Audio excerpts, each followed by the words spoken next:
to Caesar, Nero gives the Lord what belongs to the Lord. Remember, Caesar, Constantine, Nero, Nebuchadnezzar, all these people, King Solomon, Pharaoh, all these people had idols in their heart. The golden image or golden calf, they broke the covenant with Yahweh and kind of lived for their carnal mind or their carnal things, gods of Egypt.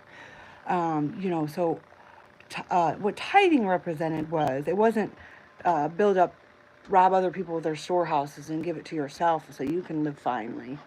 Tithing was considered, if you look back in the old days of old, it was increase.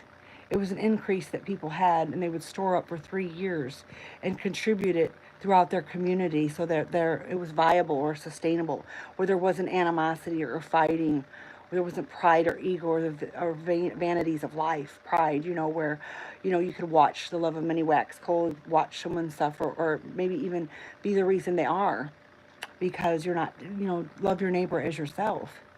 So it wasn't like tithing was not meant to give to poor people giving to churches and then go out and buy Jaguars. That's not what tithing is.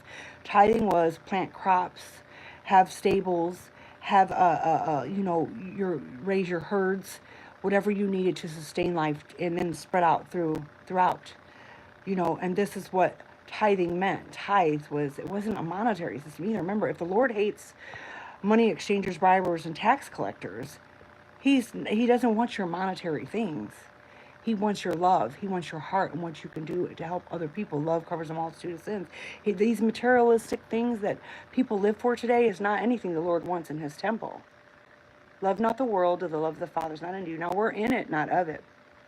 I've removed, like the Lord told me to come out of Babylon and don't go back into it, meaning confusion or serving the things of this world. Because people with wealth are pierced with many sorrows and will fall away from faith. They erred in their faith and went after Balaam. Because remember, I serve the King of Kings, Lord of Lords. And some people, back in old days of old, if you don't know sound doctrine, El or Molech was, or gods of Egypt, they would call Baal a lord. So that's why that saying came. My king is the king above king. Because remember, the kings of this world set up against the covenant with Yahweh. The kings of this earth set up counsel against the Lord. So that's why he's saying he's the King of Kings and the Lord of Lords. Because he knew that there was other people that would consider lords and the kings of this earth. That's what it says, kings against kings will rise, nations against nations will rise. He's talking about people that set themselves up as kings over things. With pride, vanity, principalities, or Pharisees, or controlling spirits that rule over things, the rulers of darkness of this world. So this is why I want people to understand biblical truths and what tithing really represents. I'm here to preach the truth because a lot of people are blind. I think the Lord used to go over and take his disciples. He'd be like, we're going to the other side, meaning he was going to preach to people because the kingdom of God is amongst you. That's what he'd tell the Pharisees. How can you not see this? He knew they were blind to their own deceptions or their own delusions. And he would take his disciples over and be like, listen to me.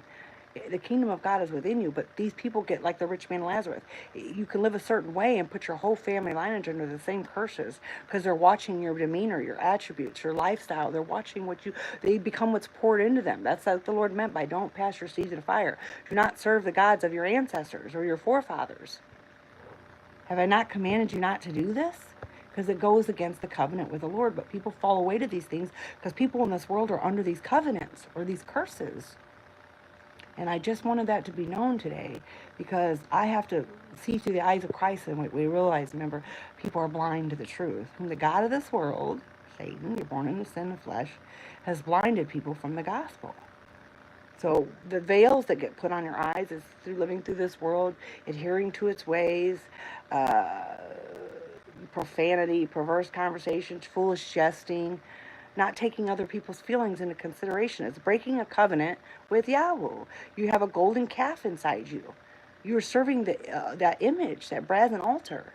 You're hardening your heart to a Christ-like image. You're not loving the next person like you.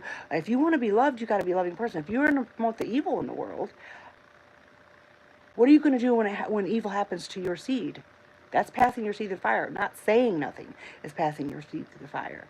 All the apostles, disciples, prophets, servants always cried out to the Lord and pleaded and begged and win against the evils of the world. That's mourning. That's sackcloth. When you realize the injustices and evils that are being portrayed or implemented into the narrative of people's lives, even people doing it to their own family members. This is where they're blinded. Charity, love begins at home. If you can't get your four walls right, how can you discipline and structure your child to go out in the world and live at peace with everybody? If you're the rebellious parent, that's passing your seed through the fire. That's putting them under a curse. That's why I speak of curses, generational curses, ancestral curses, covenants that are being broken with Yahweh.